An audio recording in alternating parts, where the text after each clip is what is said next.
Hello मेरे श्रोताओं, मैं फिर से प्रेरणादायक कहानी लेकर के आई हूँ। जी हाँ, आज मैं बच्चों के लिए पंचतंत्र की कहानी लेकर के आई हूँ।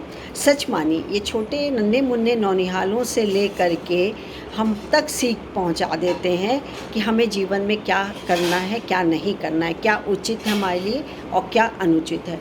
लेकिन बच्चों को सुनाने से ये फ़ायदा होता है कि वो बाल मन में वो बात बैठ कर जाती, घुसपैठ कर जाती है और जीवन पर्यंत वो उस पर अमल करते रहते हैं और उन जैसा बनने की कोशिश करते हैं।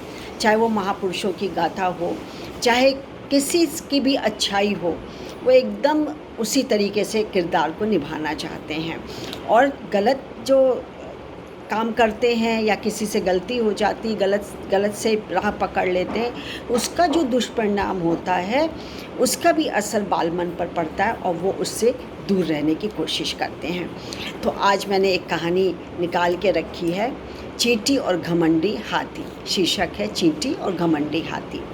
आप जानते हैं कि विनम्रता एक विवेकशील हृदय की अभिव्यक्ति होती है तथा दूसरों के द्वारा अनुसरण किए जाने के लिए महानता का उदाहरण स्थापित करते हैं। यानी कि आप दूसरों के प्रति हमेशा विनम्र रहें, उदार रहें, तो आपका अपने स्वास्थ्य के लिए तो अच्छा ही है, आपकी जगह जगह जो कि है आपके उदाहरण दिए जाएंगे और आपकी महानता का गुणगान गाया जाएगा। तो इसमें बुरा क्या है? कोई बुरा नहीं है। तो उदार बनिए, विनम्र बनिए, सहज बनिए, सहयोग करिए। तो चलिए मैं कहानी सुनाती हूँ, चींटी और घमंडी हाथी। तो एक जंगल था, उस जंगल में झुंड में एकदम टोली के जब चींटियाँ रहती थी और उनकी एक जो कि मेन चींटी थी, जो रानी चींटी कहलाती है, और वो अपनी टोली के साथ दिन में निकलती थी और जो कुछ भी उसको कहीं मिल जाता था, दाना या जो कि खा कर के पेट भर के, और बाकी लोग जो नहीं जा पाते थे उनके लिए बटोर करके ले आती थी। बहुत दिनों से ही ये रूटीन था। पर क्या है कि उसी जंगल में एक हाथी रहता था, नाम घमंडी था।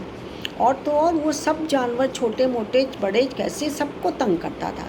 चींटियों को तो बहुत ज़्यादा, और छोटे छोटे खरगोश हैं, गिलहरी हैं, चिड़ियाँ हैं, कीड़े मकोड़े, क्या गंदे पानी का, नाले का पानी अपने सूंड में भरता और सबके ऊपर छिड़क देता था। छोटे छोटे जीव जंतु तो उसी से ही ख़त्म हो जाते थे। बड़ा वो तंग करता था। और कभी कभी क्या करता था कि अपने पैरों से ही चींटियों को या छोटे मोटे कीटाणुओं को कुचल देता था। उन्हें आए दिन डराता था, धमकाता था कि तुम ये नहीं करोगे तो ये कर दूंगा, वो कर दो, और कर भी देता था। एक सभी परेशान थे। एक दिन चींटी रानी ने पूछा, बहुत हैरान परेशान हो गई रानी चींटी ने पूछा कि हाथी भैया, आप लोगों को क्यों तंग करते हो इतना? क्या वजह है आप तंग करते हो? आप लोगों को डराते हो, धमकाते हो, हम तो आपका कुछ भी नहीं खाते पीते लेते हैं। तो बोले कि अच्छा, तुम्हारी बड़ी जवान चल गई है। हाथी बोला, भाई बड़ी जवान चली, पिद्दी ना पिद्दी का शोरबा, जरासी तो हो, मेरे सामने तुम अकड़ दिखा रही हो, आंखें दिखा रही हो। थोड़ा सा तुम्हारे में अकल बुद्धि भगवान ने दी है कि नहीं दी हुई है? और वो गुस्सा होकर, नाराज होकर के चला गया। और राह में जो चींटी थी, पैर पटक करके उसने उसका काम तमाम कर दिया चींटियों का। अब क्या हुआ कि एक दिन चींटी से नहीं रहा गया कि उसके सगे संबंधी को ये तो ऐसे ही पल भर में कुचल देता है। तो वो एक पेड़ के नीचे दुबक के बैठ गई। वहीं हाथी बैठा हुआ था उसी पेड़ के पास, और चुपके से उसकी हाथी के सूंड के अंदर पहुंच गई और लगी धम मचाने, लगी हलचल करने, यानी काटने कूटने लगी। अब तो हाथी बेचारा बेचैन, कैसे करे? उसने बहुत कोशिश की कि इधर उधर उसने सूंड फेंकी, हिलाई डुलाई, लेकिन चींटी तो चींटी चिपक गई थी उसके अंदर, सूंड के अंदर, और बार बार काट रही थी। बिल्कुल बेहाल हो गया, तड़प गया वो, और विनती करने लगा, चींटी महारानी या जो कोई भी हो, अंदर निकलो निकलो बाहर, मुझको इससे मुक्त करो, मैं बेचैन हो रहा हूँ, दर्द से तड़प रहा हूँ। तब चींटी वाली बोली कि मैंने तो तुमको समझाया था कि तुम किसी सबसे विनम्र रहा करो, नम्रता के साथ रहा करो, क्यों किसी को तंग करते हो? तुम नहीं माने। अब पता चला कि तुम जो दूसरों को परेशान करते हो, दूसरा कितना कितना दुख पाते हैं, कष्ट पाते हैं। तो बोली कि हाँ, हाथी महाराज बोल दिए कि हाँ, अब मैं समझ में आ गया, मेरे बुद्धि में आ गया कि कभी किसी को परेशान नहीं करना चाहिए।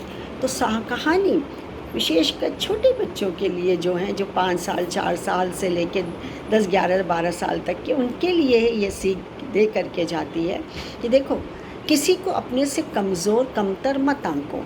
वो कभी भी मौका देख करके, यदि आपने उसका अहित किया है तो वो भी बलशाली कभी हो सकता है, या किसी तरीके से पैतरे बदल करके आपसे वो बदला भी ले सकता है, यदि बदले की भावना है उसमें तो। और दूसरा कि घमंड इतना किस चीज़ का, हाथी है, कोई बात नहीं, अपनी अपनी शक्ति होती है, अपने अपने साइज़ के अनुसार भगवान ने शक्ति दी हुई है। तो घमंड नहीं करना चाहिए अपने किसी भी आदत के लिए, अच्छाई के लिए, अपनी कोई भी ऐसी ताकत हो, शक्ति, पावर यानी हो, तो उसके लिए कभी घमंड नहीं करना चाहिए। क्यों?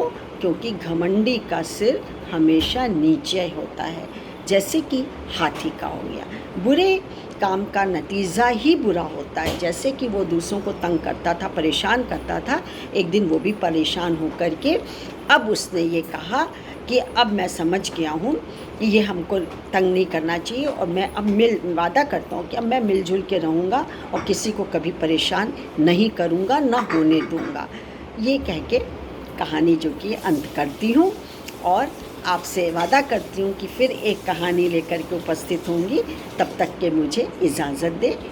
मेरा आपका नमस्कार। मैं doctor Manju Jain, retired associate professor, commerce and सेंट डिग्री कॉलेज, कानपुर। आज के लिए इतना ही। Bye and thank you.